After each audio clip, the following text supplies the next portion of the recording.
From a professional soccer career to becoming a driving force in the mortgage industry, Brian Covey has shown what it takes to find your competitive edge. Get off the sidelines and get in the game. Find your competitive edge with Brian Covey. Welcome back to another edition of Finding Your Competitive Edge, the show where you get to learn from successful entrepreneurs and business leaders about not only how they found their competitive edge, but how they are using that in the service of others. And so today, guys, if you're familiar with brand builders and you know what AJ and Roy Vaden have built, you probably know some of their clients. Today, I'm honored because one of my fellow brand builder clients here, Dr. Justin Moseley, we connected up over a year ago. He had me on his show, the Mindset Doctor podcast. He's done some live summits back when we used to only do Zoom. And he also has a pretty cool TEDx talk that he's done. And he's been a successful leader, I would say, not only in his space, which you're going to find out. I mean, the chiropractic world, most people would not have thought about that, but he's transitioned that in the service of others and built a pretty cool brand, I would say, that most people don't know enough about you, that we're going to unpack some of that today. So welcome to the show, Justin. Yeah, it's been a long time coming. Glad to be here and finally get to meet you in person. Feels like we already know each other, but glad to be here with you. Well, let's talk about that because this has been a recurring theme coming up. And I'm glad you mentioned that is, people a lot of times are afraid to get on social. They're afraid to put themselves out there. But I've stopped counting the amount of times that I meet someone and I'm like, hold on, have I met you before? I feel like I know you. Yeah. Talk to me about that for yourself, like why you got on social and what your experience has been with some of that. Yeah, because it goes back to, like you mentioned, I'm a chiropractor by trade. And then I scaled the business there where I actually got off of social because I didn't want people, I was actually out of the practice. I didn't want people to see me on social and think, oh, I'm going to go and see him in practice. Yeah. But I actually had a near-death experience back in 2018. And that shifted everything for me. And I realized that there was tons of lessons that I got out of that. But one of the biggest ones was I had gotten comfortable because I had built a good practice. Money was good. Life was good. Marriage was good. But I was playing way too small. I knew that God had called me to go bigger, but I didn't know what that looked like. And just really kind of processing, kind of step back. What would I do? If I could do something that brings me joy, that would help a lot of people, what would that look like? And then our friend Roy Vaden, he has the saying of, you're most perfectly positioned to serve the person you once were. Yeah. So I started thinking through that. I was like, man, it's all the mindset work that I did. Because I was the guy, I had the dreams of wanting to be successful, but I struggled with anxiety and self-confidence issues, self-esteem. So as people like Tony Robbins and Jack Canfield and Jim Rohn, I looked up to all those guys and they helped me overcome all the mindset limiting beliefs that I had, which led to the success that I had in practice. So I was like, man, if I could just give back, I just want to shoot content on mindset and personal development. So I went from not being on social at all to now I got to go out and build this brand. So kind of started from zero. And I was like, I don't even know if anybody's going to listen, but I'm just going to put myself out there. And thankfully I did. I started a Facebook group back in the first of 2020 and it grew to 1,000 people in the first month. Wow. So I was like, okay, people are listening. And because of that, I started meeting really good, cool people. And like got connected from my summit, got connected to Coach Burt. Oh, yeah. And then I saw that you were connected with him and then some other mutual friends. It was like through social, it's like we're all just so connected. And that's what's led us here today is being connected through others. And what's cool about the network too, it's all people that have this heart of service. That's right. It's not this ego, hey, look at me. That's why I want to be on social. That's actually what kept me off of social for so long. I didn't want to be that person. But now I've looked at social totally different. It can be used for good. Man, I love that. And it absolutely can be used for good. And I think your intentions, as you set them, something that stood out about you, I knew your intentions were right. One, both believers. So I knew right away, I was like, okay, you want to make a difference in the kingdom. But two, I could tell you were showing up to help other people. Yeah. And people can see that from a mile away, by the way. So just call it what it is. We know. Absolutely. And if you want to be around people that are playing at that next level and that are actually making a bigger impact, you need to be someone that also has those same intentions. And I picked that up from you. So I would love to go back and unpack a little bit. So you got onto social and people are probably wondering, hey man, like, where did you start? How did you lean into actually posting videos or like, what did you know to post? Like, where did you start with this? Yeah, I looked at stuff that I liked, motivational stuff, inspirational stuff that spoke to me. I knew it would speak to other people. And a lot of people were thinking, well, who wants to hear from me? because there's Tony Robbins, there's all these people doing things. But I'm here to tell you, like, you have a story to tell. Yeah. People want to hear your story and the journey that you went through that got you to where you are. And all the things that you've been through in life are lessons that you've gone through. And back to Rory's quote, you're perfectly positioned to serve the person you once were, because there's somebody who is in your position that you were in, and you can actually help them with all the lessons you've learned along the way. And I think being intentional is so important. You mentioned that word intention, and that's one of the principles I live by is live by intention, not by default. And I think so many people go throughout their day just on autopilot, not really being intentional with how they want their day to go. And it goes back to even when I was in college. Like, I had a whiteboard that, as I was going out the door, that said, make a difference in someone's life today.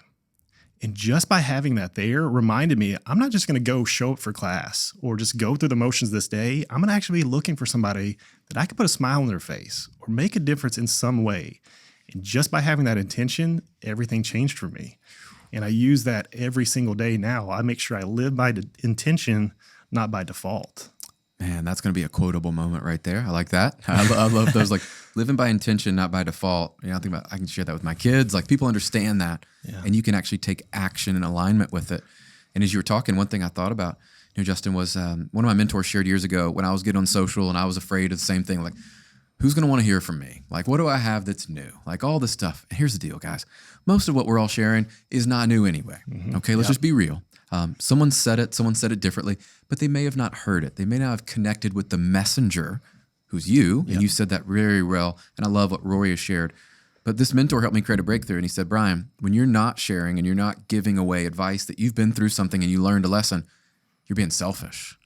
Yeah, it does a disservice to others for you not showing up and playing full out and giving all that you have to give. And think about, so this, and I don't know those listening, but that hit a chord for me because I don't want to be a selfish person, right? Like, I know I am at my core. Like, I'm wired selfish as a human. But I was like, well, I want to help who I used to be. I want to help people that want to learn more or do these things. So as you started to make your shift, tell us a little about how you got into the mindset world, because I'm sure I know the amount of hours now and years you put into this, and you probably learned. But what really led you to the mindset? Yeah. So after that accident that I had, like, that was my wake up call. Like, I knew I wanted to help people at a bigger level because I was living my purpose. I was helping people. I was making a difference, but I knew that wasn't it. There was this feeling of I can go bigger. And so mindset really stood out to me because it's the work that I had to do in my own mindset to overcome the challenges and the beliefs that I had that led to my success. And then I started looking around because even before my accident, I was actually helping other chiropractors. They would reach out and say, man, you guys have been successful in business. I'm struggling. Can you help me? Sure. And what I quickly realized, it was never their business. It wasn't their systems, their procedures, or what they were actually doing. It was their level of mindset and personal development that was actually holding them back. And once I helped them break through that, everything changed. Their business took off. Their marriages were restored. Like, all these things happened when they worked on the mindset piece. Yeah. And I truly believe that success is 95% mindset, 5% strategy. And the strategy is important, don't get me wrong, but without the right mindset, the right strategy is not going to work. Mm-hmm. So I started just going out there, putting out the content. I started speaking at events, and I was speaking at a mastermind retreat, and some guy was like, dude, you're the mindset doctor.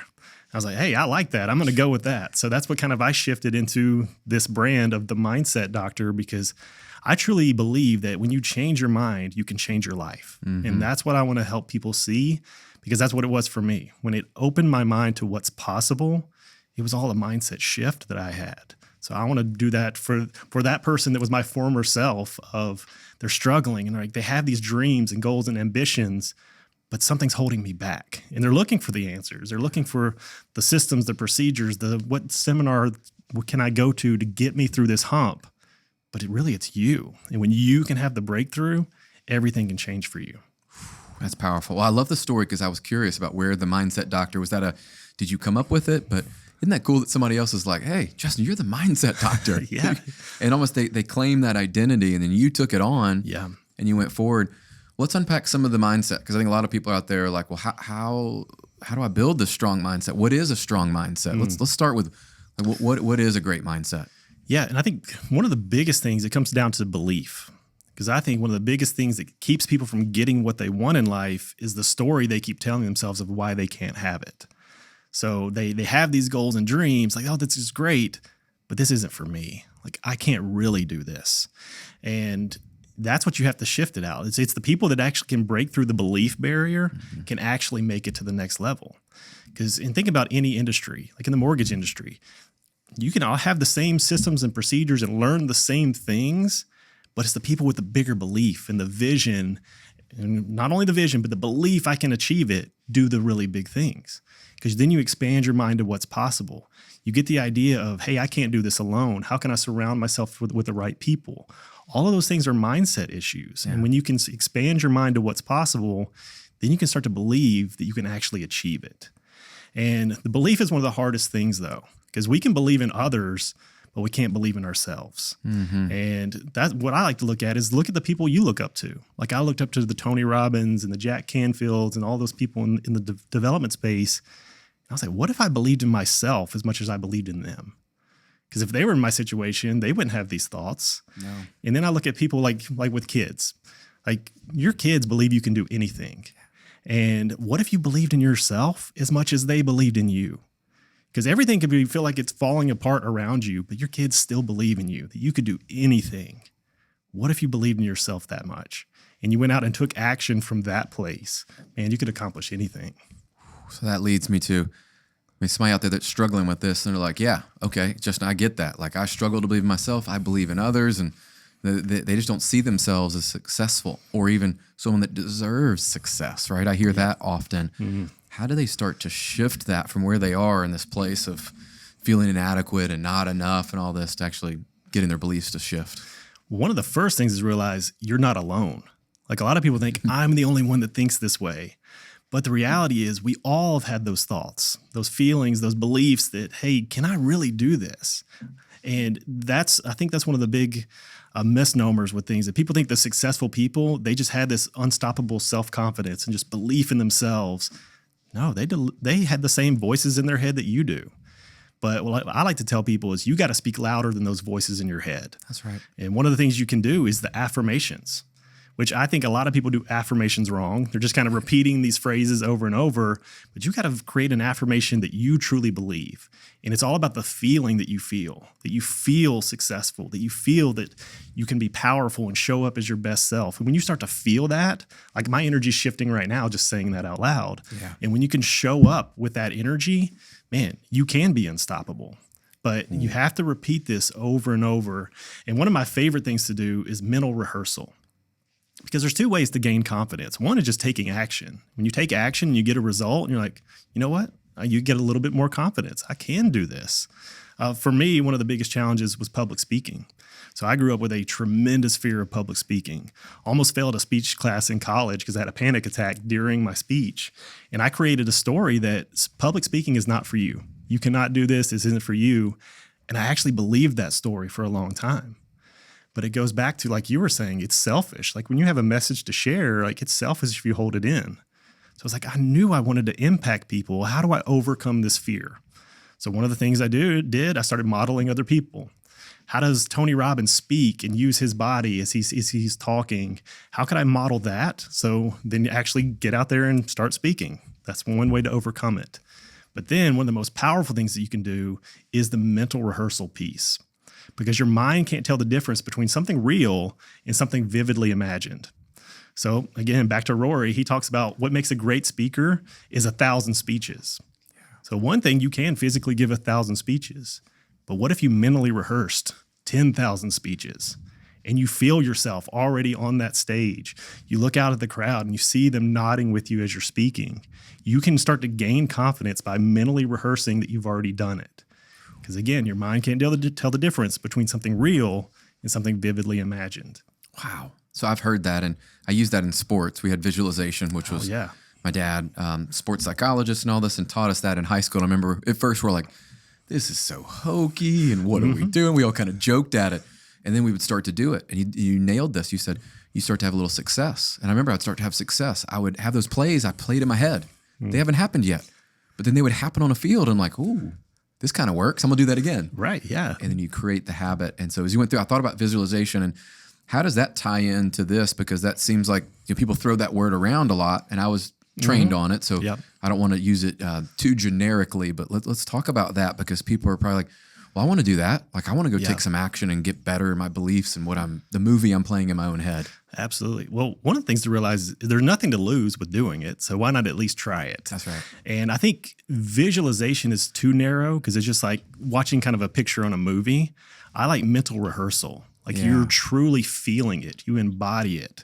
So not only do you see it on a screen, but you put yourself in there. Like especially with athletes, you know what it feels like, say in soccer, to kick a winning goal. Yeah. You can put yourself there and actually feel that emotion. And it's the emotion that actually makes the difference. How much, and I'm a big follower of Joe Dispenza. I love his work. And he talks about, can you see it with your eyes closed? Can you believe it enough that you actually act on it with your eyes open? So sitting there, going through a mental rehearsal, creating a scene, and this is something I did, which is actually what got me my TEDx talk. I made the decision, like, I want to be a TEDx speaker. Because back years ago, I saw Simon Sinek's Start With Why, an amazing talk. It's like, one day I want to do that. But if you just have a one-day dream, it's always going to be one day. So I decided, you know what, I'm going to make this happen. So I created a visualization of I'm standing on the TEDx stage in that red circle, seeing the crowd, feeling the heat of the lights, the buzz of the microphone. I could hear that. I made it real, and not as if I one day would be a TEDx speaker, but no, I am a TEDx speaker. Feeling what it felt like to be that. And then you take that with the aligned action. So you create the scene, mentally rehearse it, and then, okay, what are the steps I can take? So I reached out to a friend who had done it before. Okay, what are the steps? He said, you got to shoot your application video. And then, well, first you got to have an idea worth spreading. Right. And then you have to shoot your application video, and then you start applying. And he said, it will take you a year to 18 months if you get accepted to actually be a TEDx speaker. And there's people like Rory Vaden. I think he was denied, 11 times or more when he applied for TEDx. And he's got best-selling books and all these things. So that's part of the mind, too, of who am I to do this? Yeah. People like Rory is getting denied to do this, but I didn't let that stop me. I kept that visualization, talked to my friend. The next day, I shot my application video. Go back that night, I do my visualization. And this was over the weekend, so Monday I was going to start applying for TEDx. But that same weekend, I went out to dinner with a friend in Nashville. We're just talking an hour in. Like, I never even told him I wanted to be a TEDx speaker. And he goes, yeah, I met a cool guy earlier this week that came into town. He's the organizer for TEDx. I said, really? I just shot my application video. I'm about to start applying. He's like, well, I'll connect you guys. And if he likes your idea, you can take it from there. Wow. So I connected with him the next week, and he accepted me right there on the spot.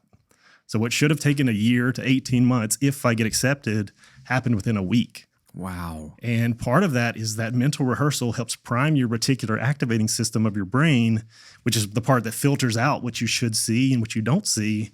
And when you prime the reticular activating system, you can start to see all of this that's around you, the opportunities, the people, the connections that you weren't seeing before. I mean, you hear people talk about it, but to hear your story of how that happened, and I've had some things like that happen in my life, and, you know, like with professional soccer and different things, and I would see myself doing that. And for those of you listening, I just want you to just take stock in what it is that you've dreamed about, that desire that you're like, I want to do this.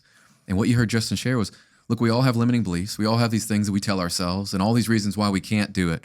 But I loved how you had a process to this of, you know, when you're going through, I call it almost like mental gymnastics in a way, but you're going through past visualization and you're moving this into, I can feel it, I can see it, like I'm there, I'm doing it, I am that person. Yep. And owning it. Then you actually took the actions. And I think a lot of people miss the actions afterwards. Let's talk about that, because I think some people might get the first part and they might be like, okay, cool. Like I can now see this, I'm there, this is what I want to do. They don't follow up. They don't take actions. And so what happens in that next phase? How can they be more successful taking action? Because I think it takes both. People usually do either or. They do that phase and then don't take the action, or they just take a bunch of action. That's it. And I don't think it's about doing more. It's about becoming more. And that's where you become, and you sit down and you figure out, and I like to call it living from the end. Like fast forward, if I'm already a TEDx speaker, what thoughts, feelings, actions, decisions did I take that led me to that? Yeah. And kind of deconstruct that. And that gives me the aligned action to take. So I can actually take less action, but aligned action. And then, but it's right. Like, people don't do that. And I think part of the reason is because they've taken so much action for so long that didn't work. They're like, I'm just tired of that. I don't want to do anymore. But the reality is, when you get aligned and you really figure out who you are, who you're becoming, and it's always a new level. We always get to a level where we're becoming the next version of ourselves. And then how does that person show up? Yeah. And then what actions do they take? Go out and take those actions. And because you mentioned identity a little bit, of like, the mindset doctor became an identity for me. Mm-hmm. And there's a great book, The Alter Ego, where he talks about that. Of like, you mentioned, like, Bo Jackson never took a snap in football. He said Bo Jackson, when he was given the ball, it was given to Jason, like from Friday the 13th, Oh my Jason. gosh, yeah. So every time he ran the ball, it wasn't Bo Jackson, it was Jason running the ball, because that was his alter ego.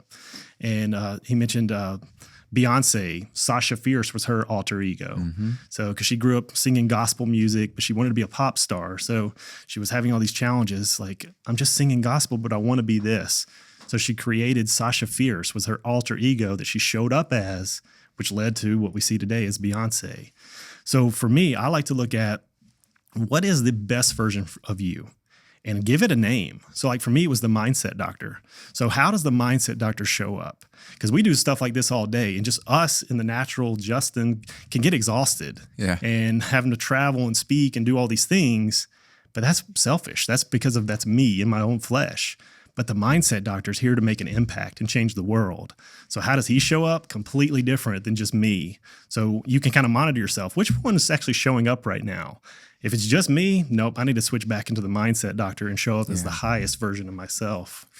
I love, I mean, we would talk about that in sports a lot too, of like, when you step on the field, you are a different person. Mm-hmm. And even my wife would say that. She would see me when we met, and she like would watch me compete and play. She's like, who are you? You switch to another gear. And that's what, if you don't have that distinction, and you know that's the best version of you, and you know, I use sports because that was my world, but the same in leadership today, or showing up as the best father and all. And you know, I think for a lot of us, that's what we almost struggle with, the clarity of who do we want to be? And you said something earlier that's really helped me, and I want to share this and get your input on who's helped you. Is, you know, I found people in my life that I didn't know, you know, like Ed Milet is one of those, right? That I tell him all the time, of like, he's one of those guys I could look up to, and he's got a family and in financial services. Like, I could see all these things, but he was doing all these other cool things. I'm like, okay, that's somebody I can kind of emulate in a way and learn, what have they done? Who were some of those mentors? You mentioned some of them earlier, you know, with Tony Robbins and some others, but who else were say in the last 5 to 10 years, really big influences on your life? Yeah. And I think for people listening, if they don't have access to an Ed Milet or people like that, you start with the books you read, or podcasts are perfect now, because you get to hear behind the scenes and really get into their mindset, like what makes them tick. Because Ed's got a great podcast, great book that he just came out with. They can be your mentors through that.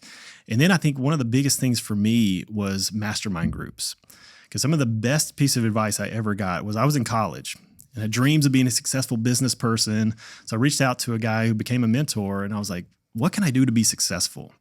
And I thought he was going to give me some sage business advice, but really gave me the best advice ever. He said, you want to be successful, you got to work on yourself. And I took that to heart. I dove all into personal development, personal transformation. That's when I first read Think and Grow Rich for the first time. And it talked about the power of mastermind groups.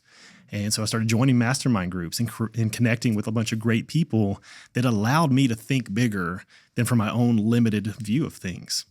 And that's what's powerful. And that's why I run mastermind groups today, because when you get a group of people together, they can bring out something in you that you didn't come to the table with. Yeah. And so part of that is just people in mastermind groups. I connected with Coach Burt, which I know is a mutual friend, is doing big things. Yeah. And to hear going from high school basketball coach to speaking all over the world, traveling in private jets, doing all these things, and kind of seeing his psychology, what makes him tick.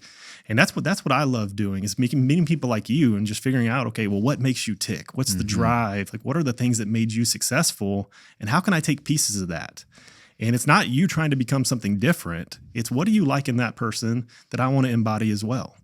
And that's what I did early on with Tony Robbins.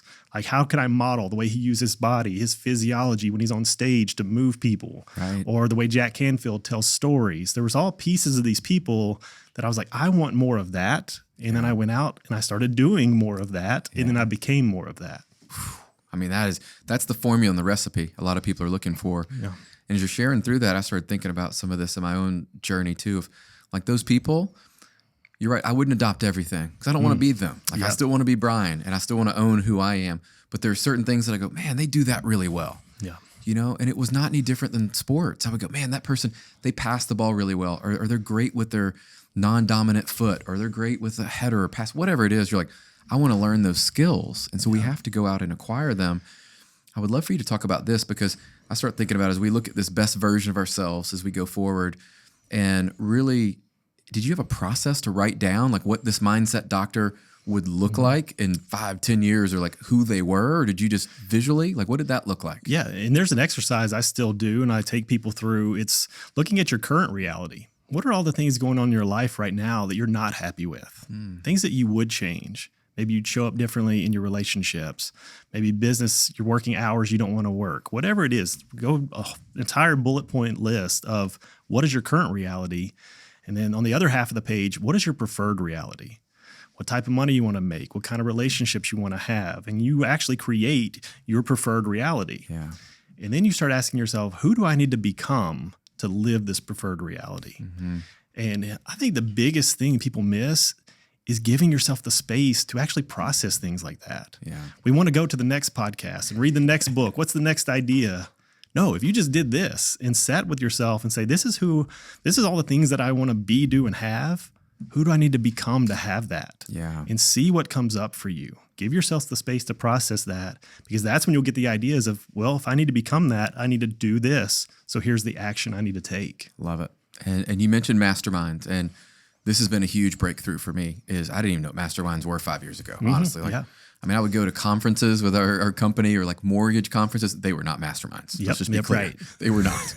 I didn't know they existed. So somebody out there maybe listening to us, they're like, that's awesome, guys. Like, what are these masterminds? Where do I find a mastermind? Like, what are you even talking about? Where would you start and what should they be looking for? Yeah. Well, I didn't know what they were either. So first I would read Think and Grow Rich, because that's just one of the classic books to read. But he talks about the power of the mastermind. And it can really open your mind to what is possible. And then I think everybody needs to be in a good mastermind. And I have one, the Mind Shift Mastermind. Feel free to check mine out if that's something that resonates with you. But just surround yourself with the right people. I'm sure in the mortgage industry, there's specific masterminds where people get together in the same profession. I've got some masterminds specifically, they're all chiropractors because they're all looking to solve the same problems and challenges. So it's looking, and that goes back to the priming the reticular activating system. When you're looking for it, you'll start to find it. That's right. So when you look at those people that you look up to, you'll find they're in mastermind groups or they run mastermind groups. How do I stay connected to them? And you'll find the answer to that. So I just had this happen, and I'll share this with everybody listening. Is, I was in a couple of masterminds, and they've been phenomenal over the last few years. And then I started to realize, we started to invest more in like multifamily and rental properties and all this. And I'm like, well, I have this new problem that I need to solve. Like, I need to get experience from people that have hundreds of doors, right? And they're doing bigger deals than I'm doing. Yeah. Sure enough, they appeared. Come to find out, that person, almost like when you met the TEDx person that your friend knew, I had someone that was from my hometown of Memphis, and we just had this conversation. They introduced me to a CPA, and we started having phenomenal. They run a mastermind, and wouldn't you know, the majority of the people in there solve the problem that I have, and they're years ahead of where I am. And so I share that with everyone because that might be the opportunity, and you go, well, I don't have the money, I don't have the time, and you start limiting, believing yourself out of it. Yeah. And so I committed to go check this out, meet with these guys and all that, because I don't think that door opened accidentally. Yeah. And so as you have these clues, and you said earlier, like you're activating a part of your brain that you go, when it shows up, we need to be aware and we need to be ready to take action. And so I'd love for you to speak on that, because I think people miss opportunities. Yeah. And that's one of the things I hammer when I teach people about is the awareness piece, because most of our things they say we have 60 to 90,000 thoughts a day, and 90% of them are the same. And think about your routine. Maybe you get up, you check your phone, you brush your teeth, grab your coffee, drive to work. A lot of the stuff you do throughout the day is exact same stuff you repeat maybe 5 days a week. Well, that's what's happening in our minds. The same limiting beliefs, thoughts, doubts that we have are just on auto repeat over and over and over to the point where we start to believe that. So you have to create a new story. So first off, you got to be aware of your thoughts. Like, what are those limiting beliefs that I'm starting to believe? Because when you can become aware of them, then you can actually change them. That's right. And then you can look at, okay, well, who am I spending my time with? Once you become aware that the people I spend my time with, I don't know who coined it, but Jim Rohn talked about you are the product of the 5 people you spend your time with. Oh, yeah. And once you start to realize that, you know what? I can get in rooms that people that are thinking bigger than me and surround myself with them. And it's just all goes back to awareness of where I'm investing my time. Where am I investing my money? Because time and money are the biggest excuses. But when you look at it as an investment, and I like to call it writing a check to go faster. Because if you can get into a group like that where people have answers to what you're looking for, you can skyrocket your success to that next level by getting the answers from them. That's right. And not have to go through the mistakes that they made along the way, because you can learn from that.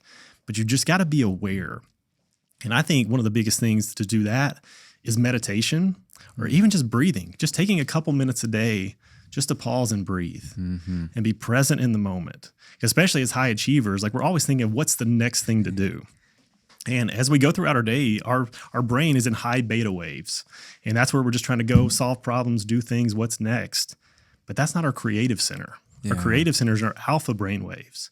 And to get there, we actually have to slow down and breathe and be present. And that's when you get those thought flashes, those ideas where, you know what, I should go talk to this person or make this connection. So the more you can get yourself into that alpha brainwave state, pausing, reflecting, you're going to get amazing ideas and open your awareness. Oh, I love that. Do you have any hacks or anything that you've done with that? And I'll share in a minute. I've done a few things around that as well, because I've had those creative ideas come in. And you're right. You're just moving so fast. You're like, yeah, that's cool, but I'm going to just keep going that way. Yep. Well, one of the biggest things is daily, I tell people to create strategic thinking time. And not thinking I'm going to do a whole whiteboard session. It goes back to, like, think of Leonardo da Vinci and Ben Franklin, all the greats. A lot of their great ideas came when they were laying down to take a nap. Right. They had this challenge, but they're like, you know what? I'm just going to slow down. And you know that feeling when you're starting to fall asleep and you're starting to drift? That's that zone where your subconscious starts to get programmed. Yeah. And when you can really just allow the subconscious to start doing the work, that's what can solve the problem for you. And that's where you can get your answer. So I think giving yourself strategic thinking time, thinking about the things and the next steps you want to take, but then allowing your mind to just slow down and listen. And I think that's the hardest part. We want to think our way through it versus listening for the answer. Man, I love that. And I'll give you guys a little hack that I've used is I keep on my iPhone the notes section, and I just jot notes down. And then I also started using the audio text, and sometimes I'll send that to myself, right? Yep, yeah. Or just record a memo of, hey, here's what I'm thinking about, and this, that, and the other. Because you're right, you might be drifting off to sleep, and you need to go to sleep maybe at that moment, and you want to not forget that. Yes. Or write it down. You know, I've done all of this. Just sharing that with you guys, because I've actually gone through that lately, whether it's content ideas or, hey, this lesson just happened. I'm like, I don't want to forget that, but I also need to go continue my life. That's great, because how many times have we done that? I had such a great idea, but I can't remember what it was. And I learned that from Jack Canfield years ago. He said, whenever you think it, ink it. Write it down. That. And that's why in my phone, I've got an Evernote app that's just got tons of bullet pointed notes. I get content ideas that are all there. Different people to connect with, all those little thought flashes that come in, write them down, because it might not be the time in the moment to act on it, but then review the notes. Yeah. I think that's one of the biggest things too. Just think about seminars you go to. There could be some, you get tons of great notes, but then you forget to even look back at them. So, I mean, people are looking, like I mentioned earlier, people are looking for the next book or the next podcast. What's the next thing?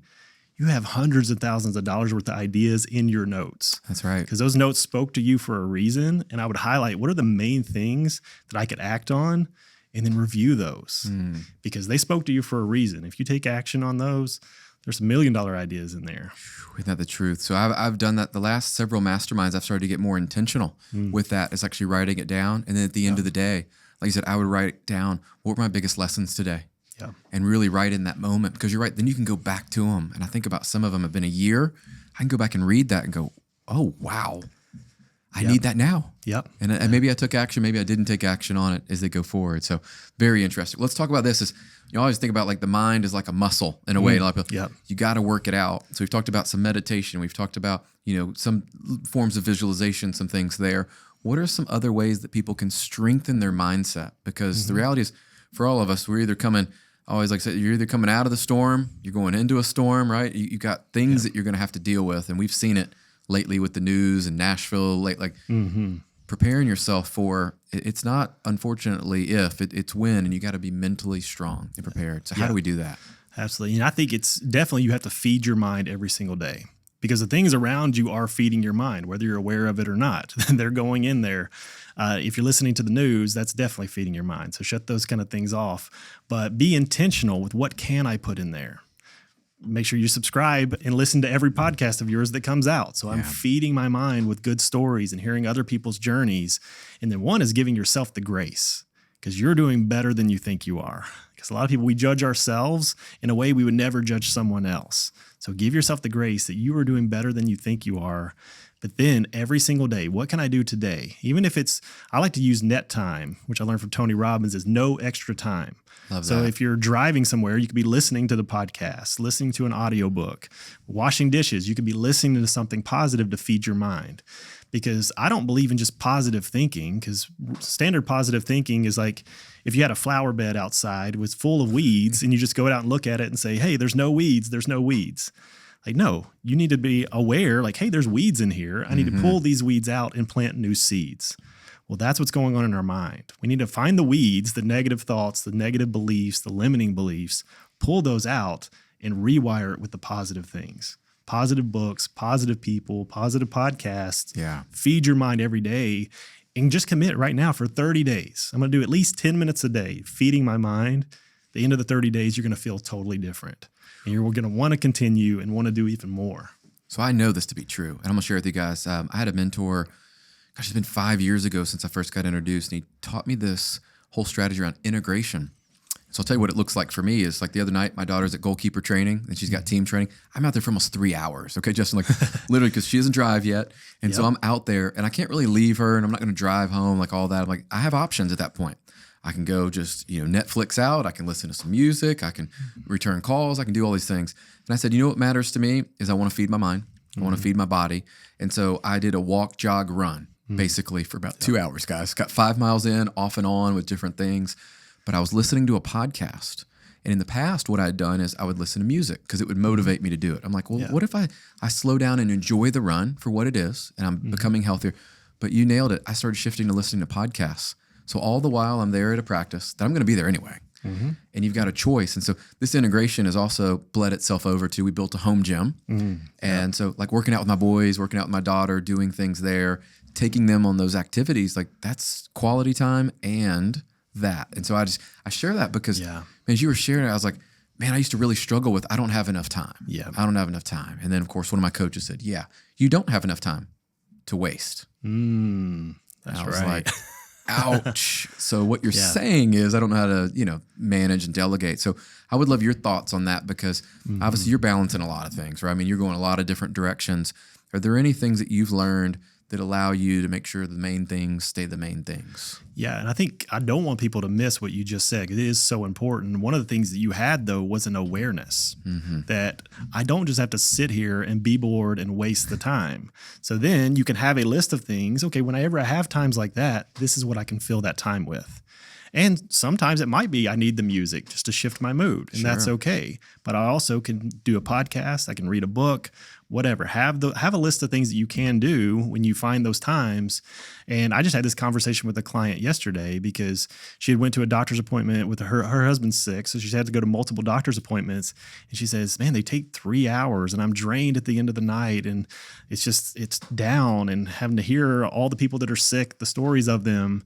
So we had her shift this. Okay, you're going to be there for the 3 hours. What are the things that you could do? Yes. So same thing. She was like, I could go through my affirmations, my meditations. I can go through podcasts, books. So she made a whole list of things. And even just the conversation of it, she felt so much better. Wow. And then she had to do that this morning with her husband. She went and she said it was completely different because I actually fed my mind during that time. I didn't feel drained from it. I actually felt energized because I used my time correctly. Wow. I mean, that's taking back the control and the power. I think that's where I've been there, and you feel helpless in a way, and you're like, I've got to go do these things. Yeah.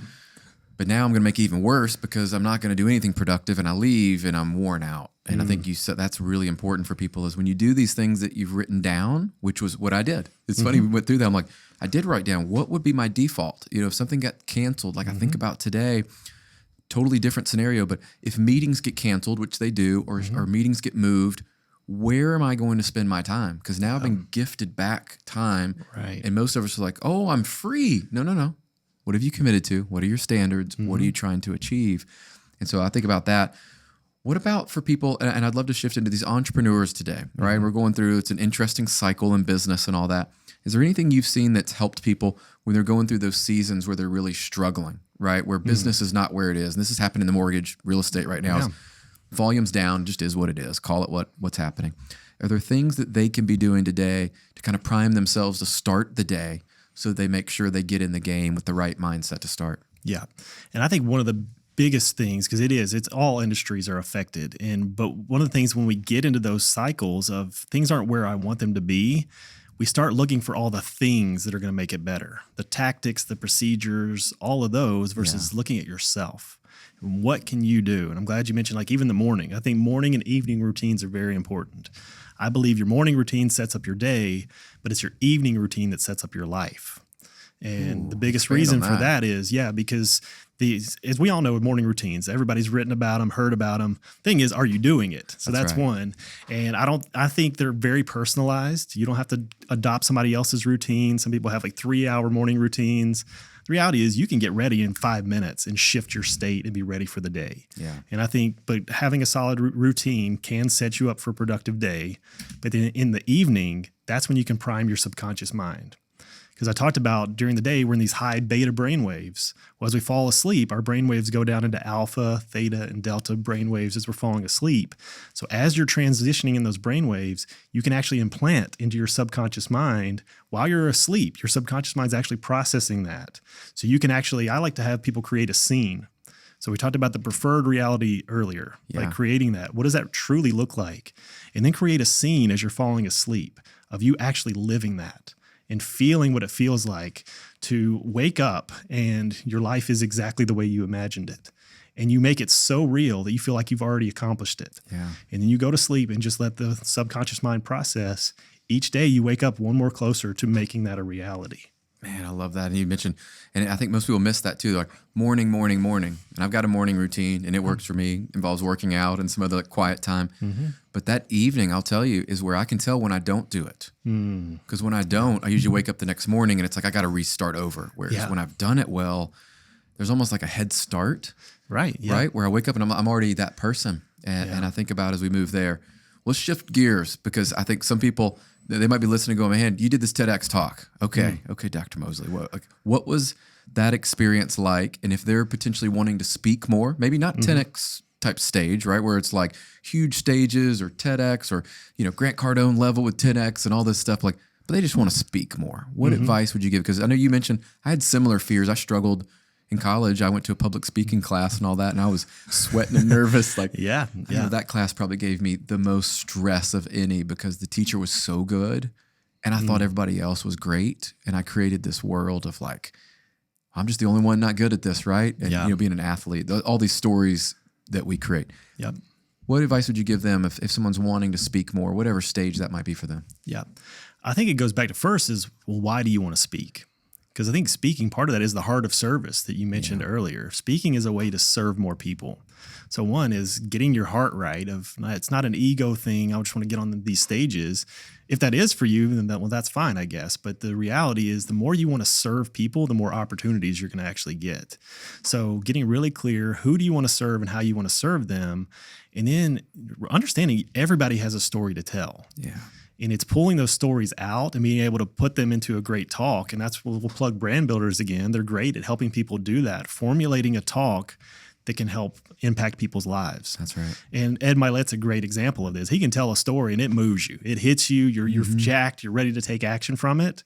Like you can become that type of speaker where you can tell a story and inspire an action. So, but I would actually tell you to work on your craft. because speaking is a craft, and it's something that you're not blessed with it. You just don't wake up, hey, I'm an amazing speaker. Like, it's something that you train and you get better, and the better you get, the more opportunities you have. But I think it does go back to setting the vision for it as well. I think vision for anything in business, but most people lack vision, and without vision, people perish. That's right. And when it comes to vision, I think of Walt Disney, amazing visionary. And he passed away right before they opened the Epcot Center. And there was a press conference, and they interviewed his brother Roy and said, man, isn't it a shame that Walt didn't get to see this? And he said, Walt did see this. That's why you're seeing this today. That's right. Like, that's how powerful the vision is. So what is the vision for your life? Because if you have a vision to speak and transform people's lives, and then you get aligned and you take action on that, the opportunities are all around you. You just got to take that aligned action. That's powerful. I can tell you in my own life, my experience of clarity of that vision to the point at which you could see Epcot like Disney did, like Walt did. And when you get that type of clarity, it is amazing how things do start to surface and you see them. But then you're aligned, and I share this a lot, is like all of that like proximity to that vision fuels your purpose. Yeah. So then if you're doing it for the right reasons, then speaking events come up. Yeah. Then mastermind sessions come up. People in your life that can help you. Writing a book and people that come alongside you and do that. So I'd love to land with this one question to kind of find out, like, through your life, you've shared a ton of stuff today, which I love the theme of. It's about who you're becoming. You know, a lot of times we want to just take an action and just like take the magic pill, right? In the Matrix, like take a pill and it's all going to be one way. But the reality is the journey that we're all on. What's the truth that you've learned that if you were to share like with your family and you would know to be true and you would leave that for others and you've experienced in your own life? I think just that overarching truth of if you change your mind, you can change your life. Because the way you're thinking, feeling, and acting today, you're leading to your current results. So if you want better results, you got to change them. And I talk to people at different levels. You can't make $100,000 on a $50,000 mindset. Same thing, you can't make $1 million on a $500,000 mindset. It's all about expanding your mind. And when you truly change your mind, you can change your life. Oh, man, I love that one. And we've seen it happen. I mean, you're an example of that. And I talk to people a lot of times. You've heard today of finding your competitive edge looks different for all of us, but you've found that. You've created the identity from it, and now you're living that and serving others. And I think that's what we all strive for. And so as you guys listen to this, and I would encourage you, take notes, go back and re-listen, because this is what the formula and really that journey of who you're becoming is going to matter. This is how you're able to serve people and actually have a legacy that is worthwhile. And I believe this, and I know we align on this, is God's uniquely created you, gifted you to do what you do. It is now our role and responsibility to step into that and to live that and to serve, giving those gifts to people, right? And we have gifts that we need to unpack and give people, and you're the only one that can do it.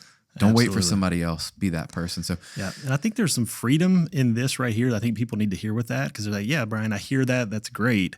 But there's an imposter syndrome that comes with that. Like, who am I to step into this? Hey, I felt it too when I got accepted for TEDx. Who am I to be on this stage? The question is, who are you not to? Because God has given you that gift. And I think a lot of people, when they feel that imposter syndrome, they're afraid to move forward because they think other people don't have it. The reality is we all face it. And I'm here to say, if you don't have imposter syndrome, you're not thinking big enough. That's right. Because you should be pushing yourself to another level that says, can I really do this? And then you prove to yourself that you can. Yeah, one of my good friends shared this and ties into it. He said, if you're not experiencing some of that imposter syndrome, you're not going to the next level. You're going to experience it when you go to the next level. Every next level is going to have it. And so be aware. And I know Ed shared that story too. If he's had a story that he shared that I remembered. And so guys, as you listen to this, hope you realize, like, two dudes, been through a lot of different things here. And the reality for you is you were built on purpose. And so we want to encourage you with that. Find your competitive edge. Use that in the service of others. And so just let's land this with, where can people find you to learn more about and they want to connect with you on their journey? Yeah, so connect with me on Instagram, Dr. Justin Moseley. Love connecting there. Send us a message. Like, we love doing these things because we want to connect and make a difference in people's lives. So something we shared today, reach out to Brian. Tell him, like, hey, this really hit home, because that's why we do what we do. And then I have a bunch of free resources. We mentioned a lot about intention. And I have one that's got my reflection and intention questions. And I think it's something I use personally, but how do I reflect on what I've been through and then set in the intentions of where I'm going? And it's a powerful process. So that I have what's called a baseball technique, which helps you prime your subconscious mind to actually manifest results faster. So I have that and a lot of other resources at mindshiftlinks.com. So check those out there. Awesome. We'll include the links in the show notes there. And guys, as always, we'll ask, share this with other people. Send us a note if this has impacted you, because that's the intention of this. We didn't build this thing out to make money or do anything there. It really was to make an impact. And bringing on guests like Dr. Moseley is one of those gifts that we want to give you. And so find your competitive edge. Let us know about it. Share, give us the comments and all of that fun stuff. And make sure you share it with a friend that can benefit from this. So until the next episode, guys, this is Finding Your Competitive Edge with Dr. Justin Moseley today. Listen back and get your mindset right with the Mindset Doctor.